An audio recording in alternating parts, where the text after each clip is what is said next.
Welcome back, everybody, to United vs. Everybody. I am your host, Sean, and Thursday Night Football is back once again, folks, as United travel to Spain and the San Sebastian Stadium to take on Real Sociedad in the Europa League. Yes, another La Liga side we get in European competition.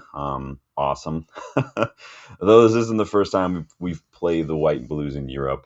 Just hopefully this will be the first time we don't have any bullshit handballs called against us. But still, we do tend to play a La Liga side pretty much every year. Results have been a little bit of a mixed bag as well, but we've only lost to Sociedad once in like 6 times of asking in recent years. Again, due to a bullshit handball penalty against Licha, if you guys remember that. But today we're going to preview this first leg in a round of 16. Then we are traveling away, and then we'll host them in the next one next week. So back-to-back weeks, gotta love it.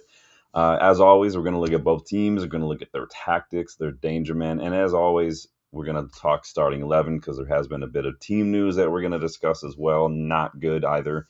And then I'll get your score predictions. So hit the like button. Check out the membership perks if you guys want to learn how you can have a say in the content. We are on the road to 3K as well, so please subscribe to the channel if you are new, guys. I do appreciate it. Let me just jump in the chat first and foremost. Get caught up here. Sanjay, caught you live, man. How are you? Hello, Sean. I'm on time. Just cooking my spicy chicken. That sounds really good right now, man. I got to figure out what to make for lunch, what to make for dinner. My wife had surgery on her mouth the other day, so I got to find some soft food for her to eat. So maybe some fried rice or something from a Chinese restaurant. We'll see. But good to see you, Sanjay, as always. Danny B, my PIC, how are you doing, man? Good to see you. How are things in your neck of the woods, man? How's your back been recently? I haven't asked you that in a little while. Danny says, sounds tasty. I love a good curry, yeah. Yeah, that does sound really good, man. I'm not gonna lie. It sounds amazing. I do like me some ethnic food. You know, my favorite regional food. It's not like European or anything. It's actually like U.S. based regional food. But I love like Creole, like Cajun, Southern. I have an aunt and uncle that live in Louisiana. My aunt's from Louisiana, so I love crawfish. I love soft shell crab. I love blue crab. I love etouffee, fried okra, greens. I love all of it. And then especially like barbecue from like Tennessee and stuff. I love barbecue, but I do love a lot of food. Obviously, my favorite food is Thanksgiving meal. I don't really care about holidays, but the whole Thanksgiving meal, I make that just by itself, the whole meal like 3 or 4 times a year because I love it so much.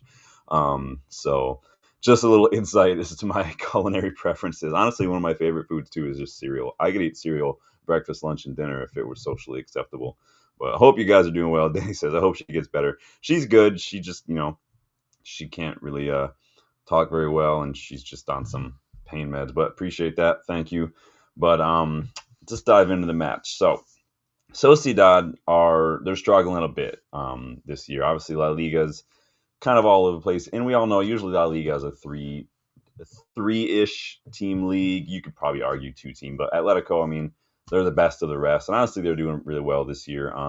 Sociedad, though, currently 9th in La Liga. They did finish 13th in the league phase of the Europa League this year.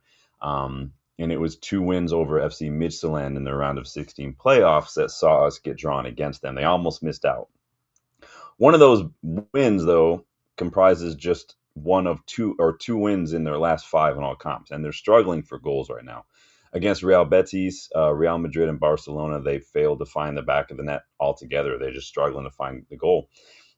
Keep in mind, though, that this is United. We're not Real Madrid. We're definitely not Barcelona. So people who are getting gassed up on the weekend, like, look, Barcelona just hammered them 4-0. Like, guys, we are not Barcelona. Let's just chill out right now. In Europa League, Sociedad, we're kind of middle of the pitch, or middle of the patch for average possession. We were actually first for average possession per 90. Sociedad, we're second for XG, though, and 4th for big chances. So they may not have a ton of the ball, but they do create good chances for themselves. So it's just a matter of finding the back of the net on their end. So we can't bank on them not being clinical. We have to bank on our ability to kind of prevent those chances from being created in the first place. Danny's hoping to get back to work next week or 2. I know then, pal, with the weather getting better, should start getting busy. Yeah, weather is getting, it's one of those things where in the Midwest, especially someone like me with seasonal allergies and sinuses, like the weather today is nice, but it's been rainy, so my head is just bumping. It's supposed to be much warmer again. I think next week going to be almost 60. So hopefully, if it's dry, I might get the boots on and go out and kick a ball around. But in La Liga, Sociedad have scored the vast majority of their goals from open play, but they're just not scoring a ton of goals. They are third from bottom for goals per 90. Again, that issue is they're not finding the back of the net. They're also, again, fourth for average possession in La Liga. So again, they want, most Spanish sides are going to have a lot of the ball. They're very technical. They're very crisp and clean with their passing. They pass it around very quickly to just create a lot of movement. It's very difficult. When they're able to play their way against the sides that they're familiar with playing, they do tend to be more comfortable. They're just not that comfortable playing in Europe because other sides don't let them hang on to the ball. Like other sides are going to play more physical. Other sides are not quite familiar as well. And so there's a little bit of trepidation there. So what we need to do is force them out of that comfort zone, disrupt the tempo, kind of force them to play, just in ways that doesn't make them very comfortable. Alguacil's, that's their manager, his preference is to play through the middle of the park. He wants to utilize the quality and the technical skill of this Sociedad side. You remember, these Spanish teams, they are very, very good on the ball. Set up in a 4-3-3 in the build-up, which allows those technical players to constantly kind of rotate, move around, switch positions. And this is going to cause a lot of confusion for their opponents. They're able to do that fluidly, very effectively, and move that ball around and just work it off the pitch. This is amplified as well by the way that they invert their fullbacks into a midfield positions, which is going to allow more options in midfield during those little triangles of possession, but also it frees up a midfielder, one of these roaming eights, to kind of get into these little pockets of space where they're not going to be marked because people are not knowing who to mark. The fullback that just inverted or the midfielder, like, communication is going to be key because there's going to be a lot of movement, a lot of overloads in the middle of the pitch. Those quick, short passes, again, they're going to give us less time to react, less time to press, and it's going to give Sociedad just more time on the ball to build up a rhythm, get comfortable, basically move us around to where they want. We can't fall into that trap. We can't get sucked into too high with challenges. We have to just, set up a block in some ways, almost a mid block if we need to, because that constant movement and rotation is they're gonna have a player free to receive the ball. Like I said, Danny said, I like Kubo, wanted us to sign him. Summer we got Anthony. Yeah, I remember there was all that fervor around Kubo for a while. That was back when wingers were the hot commodity. Last summer seemed to be a hot commodity too, a lot of wingers. It's funny how just the change in manager switches your transfer targets and stuff, because we don't really do wingers anymore as much as we need those wingbacks. So not every winger is going to be as willing to track back or put in a shift off the ball as some other ones I would have looked at had Ten Hag still been here. It's so funny how that works, isn't it? So that's on the ball for Sociedad. Off the ball, they do engage a high press, and we know that we struggle with that. But that high press also aims to force the opposition to one side when they're building out, and Sociedad will actually cover the weak side to make sure that no team can effectively switch the ball when they get pressed into a corner. This is going to cause us problems if we play the way that Ruben Amorim really has been trying to play. Not so much recently. Recently, we've been in a low block, but we know his system does favor that. Invite the press one side, find the open players. That's going to be a problem for us. Again, they go man-to-man on that weak side, so they're going to have plenty of cover if we try to switch play. And the players like Dallo are just not good in those situations. If he starts on the left, Kubo could cause him some problems with some of that movement. So we do want to make sure that we take care of that. Sorry, I just got to remember I got to move some stuff around here. Because I forgot we got Dorgu fit, don't we? Yeah, we'll talk about starting 11 a little later, but I completely forgot that we've got Dorgu fit, so I need to go change my starting 11 real quick while I'm chatting. But while I'm doing that, you guys, make sure you're hitting the like button. Make sure you're getting your starting 11 predictions, because we will get there momentarily, but I don't want to make sure I don't have two Mazrawis on here like I did before. You guys remember that from the other day. That was funny. But yeah, we know that Dallo tends to struggle in those 1v1s when he's defending. And Kubo, like Danny's saying, he's very good, young, kind of quick mobile winger, and I don't trust Dallow's 1v1 defending against players like that. We've seen him struggle in the past to keep up with that, and it's just not going to go his way, is it? Sorry, just making sure I set this up again so I don't lose track of where I'm at here. Give me 1 second. Hurry up, computer. There we go. It's like my biggest pet peeve is when computers or any technology is super slow. I just kind of start to rage out a little bit. But Teresa, welcome back. Hello. United can win. It's up to the players. It is up to the players as always. I'm struggling to see how these players have filled you with confidence because they don't fill me with a whole lot of confidence. But again, Sociedad want us to. They're basically if we try to play the way Amorim wants, building out from the back, inviting the press switch side, that's going to play into Sociedad's hands a little bit. So, Kubo again, he is Sociedad's top scorer in La Liga, but he's only got 5 goals. Again, they are struggling to find the back of the net. Mad Hatter, big up, man. Good to see you. Welcome back. So 5 goals as your top scorer this late in the league. That's not a good look. Oyarzabal has moved to a more central role. Remember, he was a winger for the longest time, but now he's basically like their striker.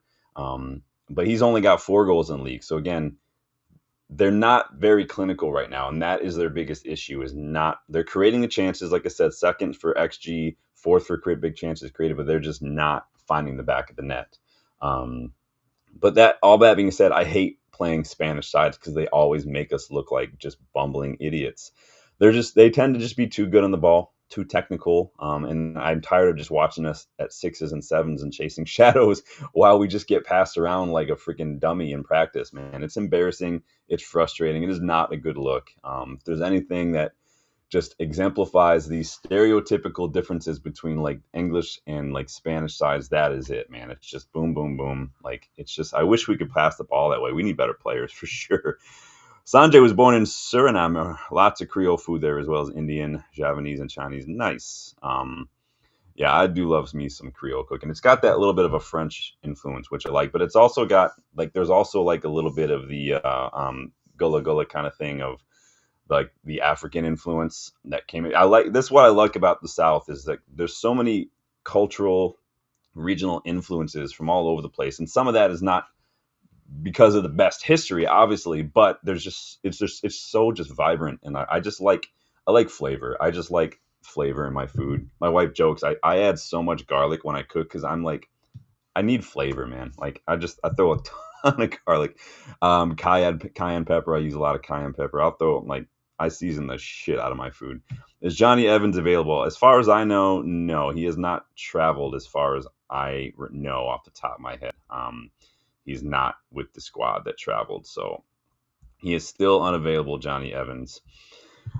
As far as what we need to do, we need to keep an eye on the half spaces and on the channels. Again, those rotating midfielders, those inverted fullbacks that come in and create extra bodies in midfield and contribute to a lot of those little triangles, that's going to cause problems. And again, what I say about the half spaces and the channels is when those fullbacks invert, one of their 8s tends to take up a little more advanced position to find those empty spaces. Communication, we need to stay switched on.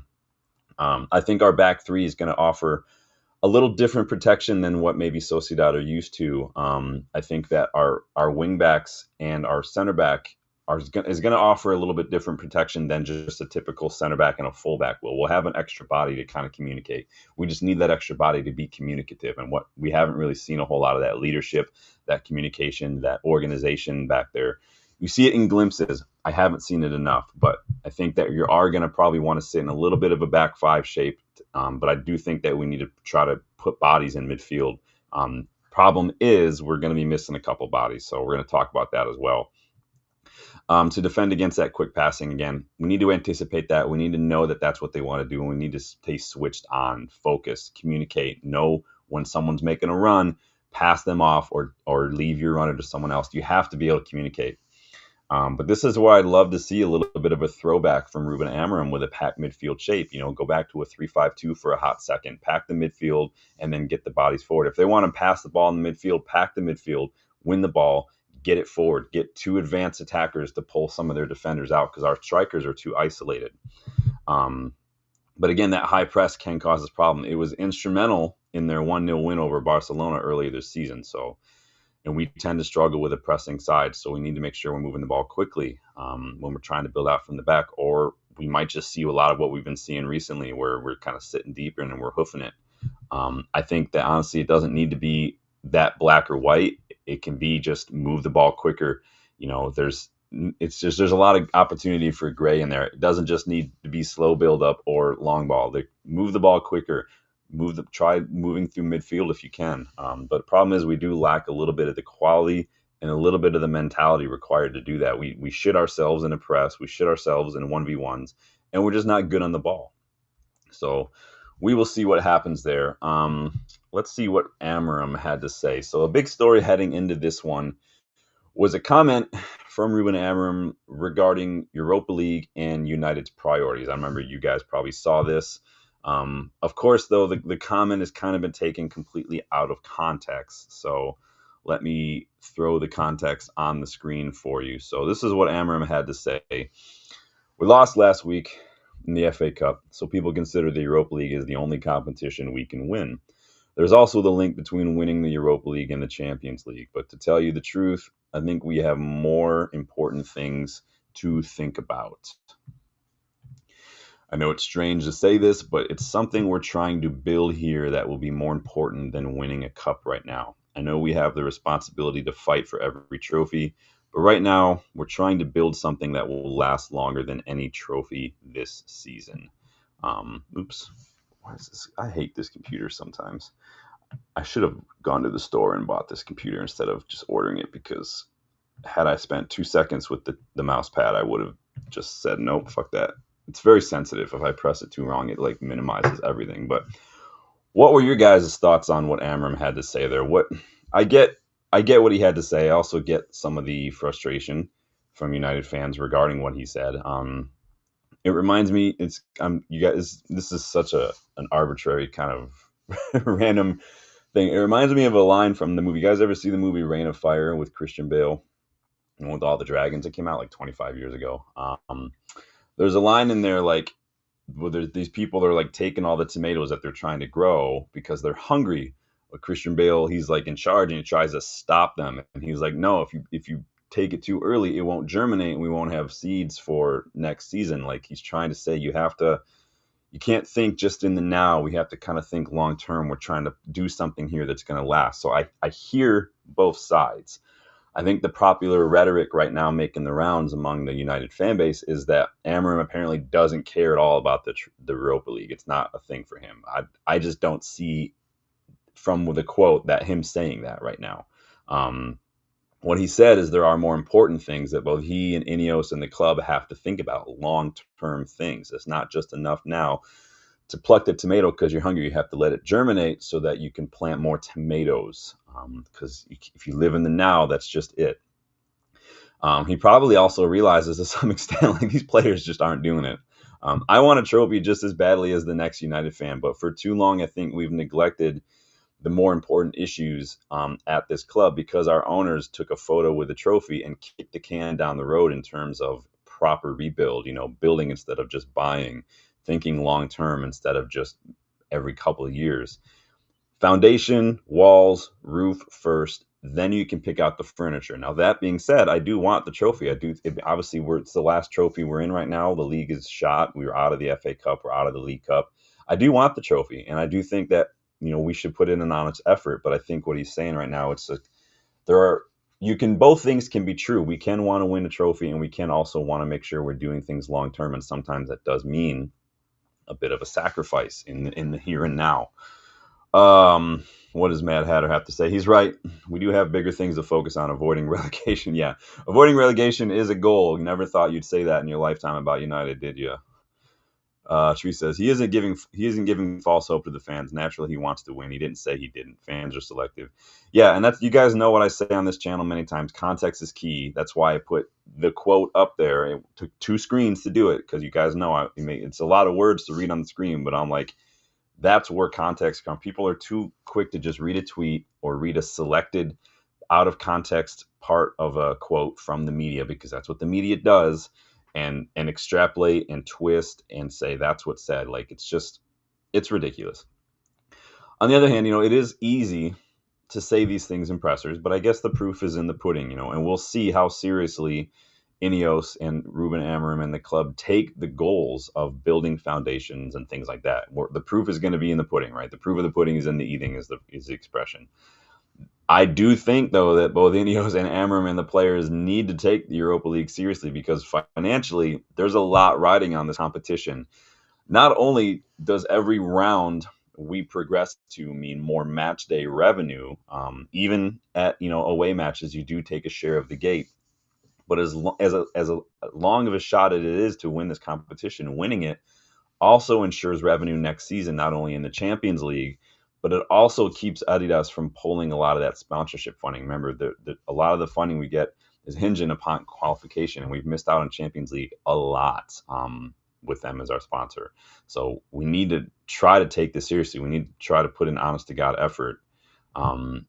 Problem is the injuries don't help. It's hard to rotate and balance two competitions with the injuries that we have. And then also, given what we've learned about our finances in recent weeks, I'd wonder too what our chances were survival next season without European football altogether, without Europa League, without Champions League, without even Conference League, and the match day revenue and the share of the TV money and all that shit that comes with it. That could make or break, depending on how things go the rest of this season in the summer. Even with a new chief business officer or job cuts, or cutting lunches and stuff, that could be a big deal. It won't matter at the end of the day how many people lost their job if we don't qualify for Europe, and that's a real kicker.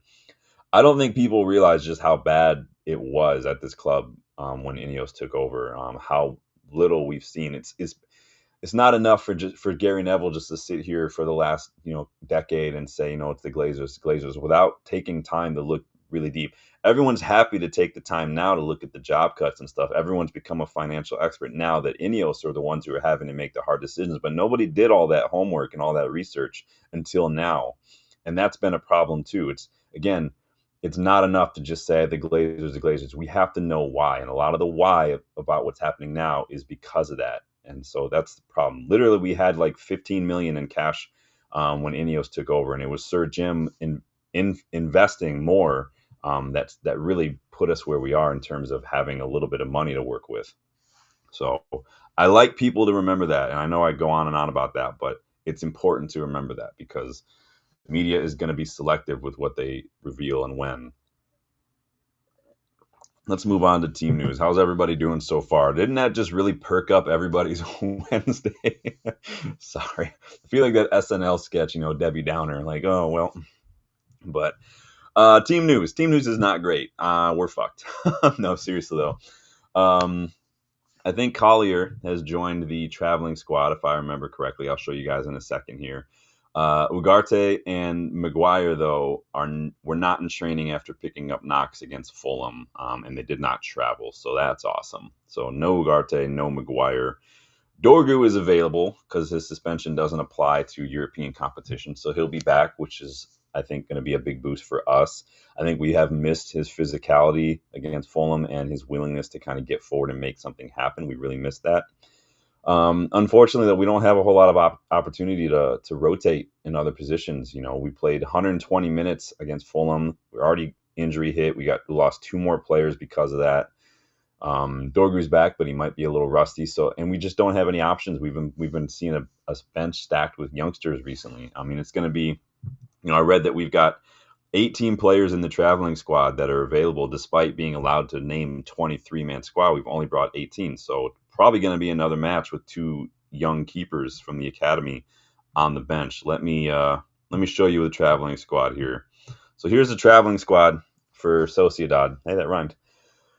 Onana, Dermot, me, Eli Harrison, again, two academy keepers. Harry Amas has joined the squad, though.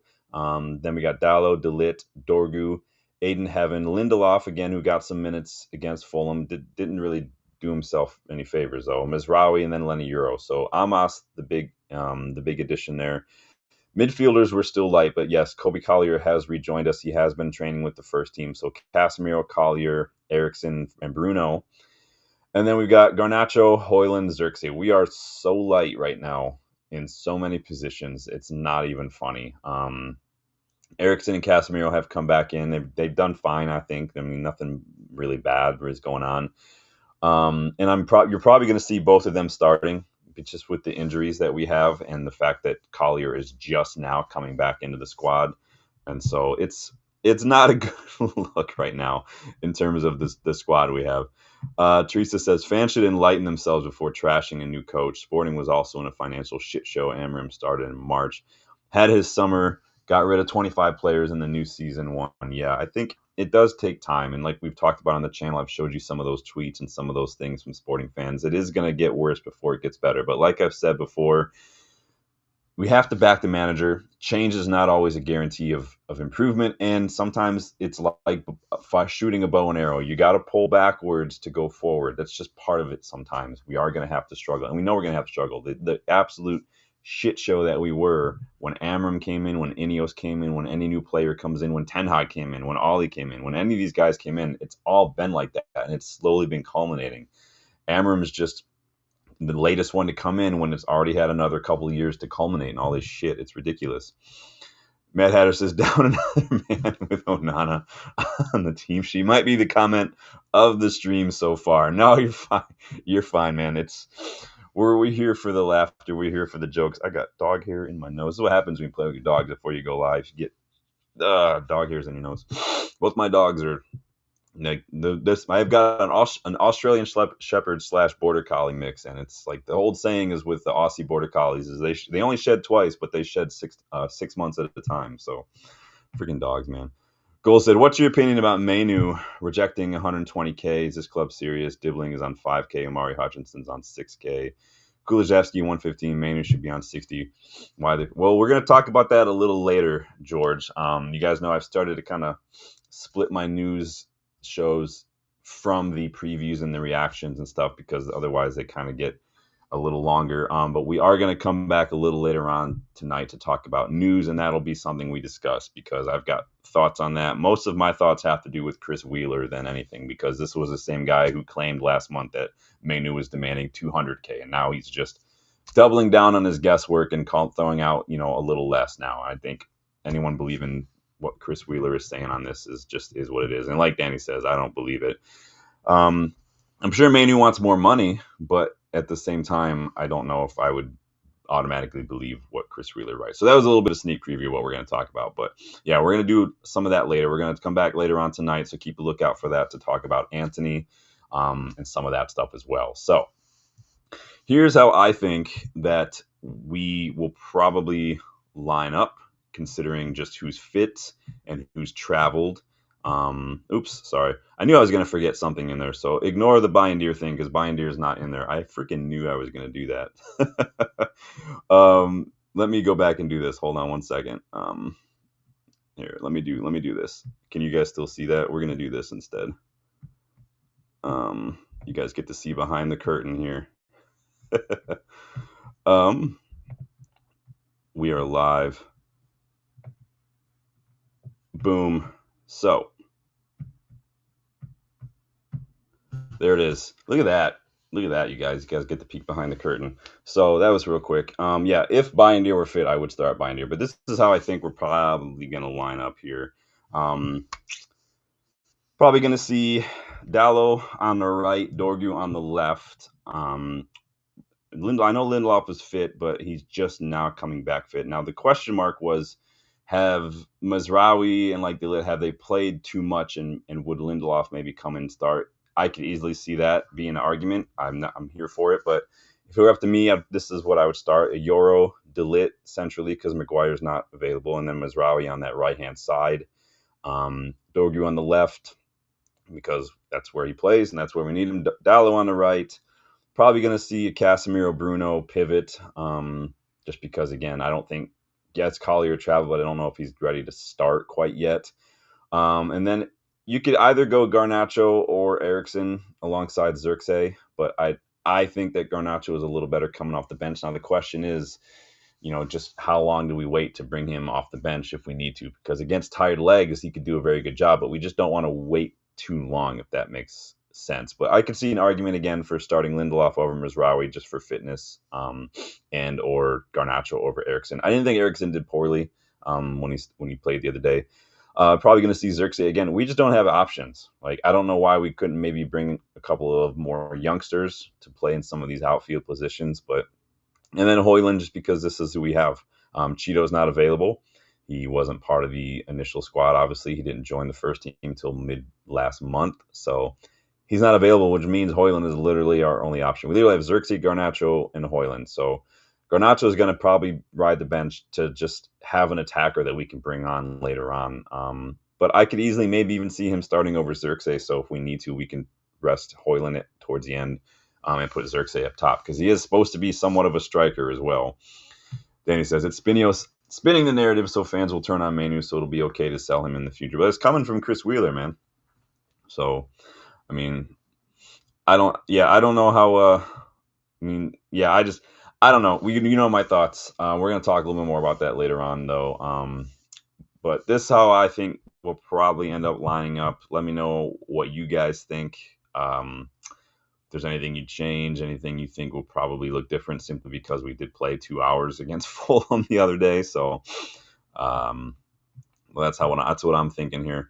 I never feel confident when we get drawn against the La Liga side. You guys know that, but it has been a while since I felt confident against anybody we played. So it is what it is. Still, Spanish sides just tend to be better and quicker on the ball, and we struggle against teams that do that. We literally just kind of stand around and just while the game passes us by.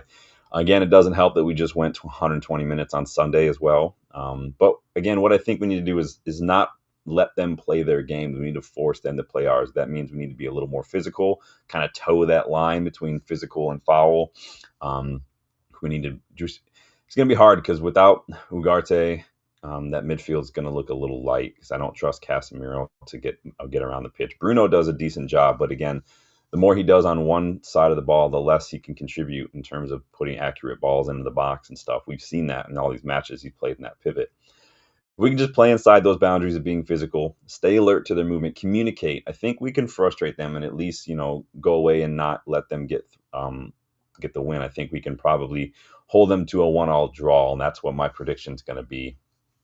I think we need to slow them down, disrupt them with a little bit of physicality, disrupt that rhythm. So we'll see. We did manage a 1-0 victory against these the last time out, and that was the last time we went to their ground too. We beat them 1-0, so there is that hope. But I do think we'll probably maybe get like a 1-1 draw is what I will say. Neither team are able to find the back of the net. We're injury hit, and they do have players that can hurt us. Obviously, Zubamende, Kubo, Oyarzabal, all very good players. I think, as always, Bruno is be the one to pull us out of the shit and do something because that's just what he does. He's class. He carries this team on his back, but it's way past time for the rest of these players to step up and at least rise to just half of his level because he's the only one doing anything. But that is annoying. Let me see what everyone's saying here in the chat. We are away tomorrow, man. We're traveling tomorrow. Mad Hatter says, giving kids massive wages on potential, then wondering why they can't move them on. Yeah, we'll talk about that because I don't think that it'll be anywhere near what Chris Wheeler's saying. I don't think that's and Danny, like, I respect it. I don't think it's necessarily Ineos trying to put everybody against Manu. I think that would be an awful thing to do because why would you want to get a bunch of negativity towards a player, even if you didn't want the player, even if that just hurts their value because he is homegrown. So it doesn't make sense to me. If anything, it just sounds more like journalists just doing what journalists do. We've seen it all the time. Pundits, journalists. Stephen Warnock is one of the worst out there. Obviously, Samuel Butthurst is up there as well. But Chris Wheeler's starting to get up there for me as too. But we will see what happens with that. But I'm sure Manu wants a new contract. But he's only been playing first team football for just like a little over a year now because he was injured coming into last season. So it's not as if there's a large enough sample size. So I think we'll probably see it closer to, like someone said, like 80, 90K, and then we'll see what happens in a couple of years. But we need to keep players hungry. This is why we're looking at players who and this is why the Osimhen stuff doesn't really faze me because it is complete opposite of what we're trying to do in terms of getting our recruitment and our wages under control. Osimhen is the opposite of that. And it can't just be, a one striker to save us all kind of a thing. That's not the way it works. We need to build, not buy, as I keep saying. I might just start a hashtag on that, build, not buy, because we've done the latter for so many years in hopes that it's just going to be this one player, this one manager, and things will click. It's just that's not the way football is done anymore. It's not the way you do things in the modern game. Look at any other side that's being successful. It's long-term plan, sticking to the plan, and weathering the storm. Liverpool did it. Arsenal are doing it. You have to stick with it. Even Pep didn't win anything his first year at City, and they were already winning things. So it is Champions League today. There is a match going on. I think it started right now. Who was that one? Are we all PSG fans today? Because I am. If PSG can pull out something against Liverpool, I will be a happy guy. Oh, it's Feyenoord Inter right now, about 11 minutes in. So I will be watching that PSG Liverpool match a little later on. And then also Diego Leon plays tonight in the Copa Libertadores with Cerro Porteño if you guys want to jump on Diego Leon watch. Teresa, perhaps Ugarte will be available for Arsenal. Hopefully so, Maguire. I hope so, because I'm getting really sick and tired of this injury bullshit. I have no idea how these players keep coming up injured, man. Then he says, hoping for a draw, but I can see us getting battered 3-1. I mean, anything's possible these days. My only hope is that Sociedad are struggling to score. They've been struggling to score. They create chances. They don't have finishers. Kubo is their top scorer in the league, and he's only got 5 goals. Oyarzabal is their second. He's got 4. So I think that's what gives me hope right now. Even combined, I don't think they have as many goals as Bruno does. So Teresa says, Amorim has said various times that they're not going to repeat the same mistakes of the past. Yeah, and I think that obviously that's something that, he's probably been told, like, we're building and we see you as a foundation of that. We see you as a long-term something we could build behind, and it's going to take time. And unfortunately, he is the face of that because no one else, just like Ten Hag, when we had all this shit show with everything, Ten Hag was the one who had to deal with all the questions, and now Amorim is having to do the same. I wish somebody would just come out from Ineos and just say something like, listen, we're letting Amorim coach. We're going to answer all these other questions because we're the ones making the decisions. It's not fair that Amorim's got to sit here and deal with this because it's not like he knows it all anyway, but it's fucking annoying, man. Then he says, if it is true, I'd tell Manu come back to me when you get Cole Palmer numbers and we might talk then. Yeah. Manu has definitely not shown me anything that would warrant anything more than like 75K a week or 80 tops with bonuses. Like, he just hasn't yet, and it's on him to prove that. And I don't want to get into another Rashford situation or anything where you have a decent spell, we give you big wages, and then you drop off. Now, I don't think Manu was like that from what we've been told. Manu is very level-headed. He's very mature, and I have no problem. I have no worry about his attitude or his mentality here. Obviously, he's going to want the best deal for him, and if he's getting interest from other clubs, he's going to do what's right for him, but I don't think it's anywhere near the 180K that Chris Wheeler's jumping out with. But in any case, go PSG, right? We'll be back this afternoon for a news roundup, probably like 5:30 after the Champions League matches are done. So we'll talk more about Kobbie Mainoo. We'll talk more about the recent comments from Anthony's agent as well, because there have been some shots fired. So if you're wondering why we didn't talk a whole lot about that, that's why. We're splitting up the new shows now. So be sure to come back later on. But get in your score predictions and your predictions for the starting 11 if you guys weren't able to catch the live. Lionhearts, better late than never, man. Hope you're doing well. So like the video, please, for me. If you haven't done so yet, please subscribe to the channel if you are new. And like I said, we'll be back later on as well. And keep a lookout, too, for the video that Dylan and I are going to do ranking managers post-Fergie as well. I've just added Dylan to that file, so he and I are going to be looking on that. So cheers, everyone. Thank you for stopping by. Be sure to come back later. I know it's only going to be in a couple hours, but we'll do the news a little later on because we do have a little things to talk about and discuss, and I want to get your thoughts. So thanks, everyone, for stopping by. I will see you guys on the next one. Enjoy your afternoon. Later.